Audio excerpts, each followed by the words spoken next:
زید finally زارا سے اپنی محبت کا اظہار کر دیتا ہے اور وہ بھی اس سے یہی توقع رکھتا ہے کہ وہ بھی اس سے اظہار محبت کر دے، لیکن زارا بہت ہی زیادہ خوفزدہ ہوتی ہے کیونکہ وہ جانتی ہے کہ بہت جلد زید اور بسمہ کی شادی بھی ہونے والی ہے۔ اگر زارا نے زید کی ہمت بڑھائی تو وہ اپنے گھر والوں کے سامنے ڈٹ کر کھڑا ہو جائے گا، اور زارا ایسا بالکل بھی نہیں چاہتی۔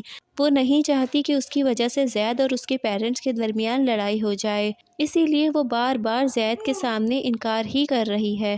ایسے میں ہم دیکھیں گے کہ زید یونیورسٹی سے واپس آتا ہے تو وہ خود امی سے بات کرنا چاہتا تھا، کیونکہ زارا اسے بالکل بھی جواب نہیں دے رہی اور اگنور کر رہی ہے۔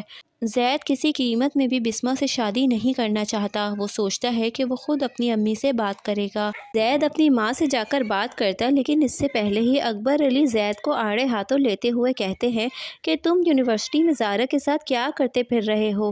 زید حیران ہو جاتا ہے اور کہتا ہے کیا مطلب، کیا کر رہا ہوں میں؟ جس پر وہ کہتے ہیں کہ تمہارا اور زارا کا کیا چکر چل رہا ہے؟ تم جانتے ہو کہ اس بات کو لے کر بسمہ کس قدر پریشان ہے۔ جب بات سب کے سامنے آ ہی گئی ہے تو زید بھی یہ بات کھل کر کہہ دیتا ہے کہ آپ صحیح سمجھ رہے ہیں، میں زارا سے محبت کرتا ہوں، پسند کرنے لگا ہوں میں اسے، اور شادی بھی کرنا چاہتا ہوں، مجھے بسمہ میں بالکل بھی انٹرسٹ نہیں ہے۔ یہ سن کر اکبر علی غصے سے چلا اٹھتے ہیں کہ دیکھا نیلوفر، میں نے پہلے ہی کہا تھا، لیکن تم نے تو میری کوئی بات نہیں مانی۔ میں کہتا تھا نا کہ یہ لڑکی ہمارا گھر برباد کر کے ہی رہے گی۔ نیلوفر بھی یہ سب دیکھ کر پریشان ہو جاتی ہے اور سر پکڑ لیتی ہے۔ ادھر زید اپنے باپ کے سامنے کھڑے ہو جاتا ہے اور کہتا ہے ایسے کون سا بڑا گناہ کر دیا ہے میں نے، مجھے بسمہ سے شادی نہیں کرنی، میں زارا کو پسند کرتا ہوں اور زارا سے ہی شادی کروں گا۔ یہ سن کر اکبر علی چلاتے ہوئے کہتے ہیں کہ بس اب بہت ہو گئی، دیکھ رہی ہو نیلوفر کیسے آنکھوں میں آنکھیں ڈال کر یہ مجھ سے بات کر رہا ہے، میرا اپنا خون ہوتا، اپنی اولاد ہوتی تو شاید آج اس طرح مجھ سے بات نہ کر رہا ہوتا، میرے آگے یوں تن کر کھڑا نہ ہوتا۔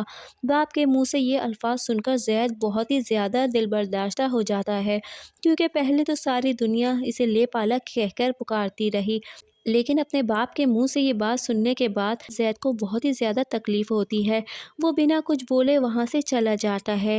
خیر وہ زارا کو لے کر ریسٹورینٹ پہنچ جاتا ہے اس سے بات کرنے کے لیے، اور وہ کہتا ہے کہ زارا میری بات سمجھنے کی کوشش کرو، کیوں نہ ہم دونوں یہ فیصلہ کر لیں کہ آج ہم شادی کر لیں۔ زارا یہ سب سن کر بہت ہی زیادہ حیران ہو جاتی ہے۔ زارا کو شدید غصہ ہوتا ہے اور کہتی ہے کہ زید یہ سب تم کیا کہہ رہے ہو، ایسا ہرگز نہیں ہو سکتا۔ خیر مجھے نہیں لگتا کہ وہ زید کی بات مانے گی۔ ہونا تو یہ چاہیے کہ بسمہ اور شہیر کی نکاح کی حقیقت کھل کر سب کے سامنے آ جائے، تاکہ الماس بیگم کا کھیل ختم ہو جائے۔ جب اکبر علی اور نیلوفر میڈم کے سامنے ساری حقیقت آئے گی تو وہ خود ہی اکبر علی زید کی شادی زارا سے کروا دیں گے، کیونکہ اکبر علی زید کو ایسی حرکت کرنے پر تو کبھی بھی معاف نہیں کریں گے۔ آپ کو کیا لگتا ہے، کیا بسمہ کا راز اتنی جلدی فاش ہو جائے گا، یا پھر زارا زید سے نکاح کرنے کے لیے تیار ہو جائے گی؟ اپنی رائے ہمیں کامنٹ میں ضرور دیجیے گا میرے پیارے پیارے دوستو۔ اگر آپ کو ہماری ویڈیو اچھی لگتی ہے تو چینل کو ضرور سبسکرائب کریں اور لائک کا بٹن دبا دیں۔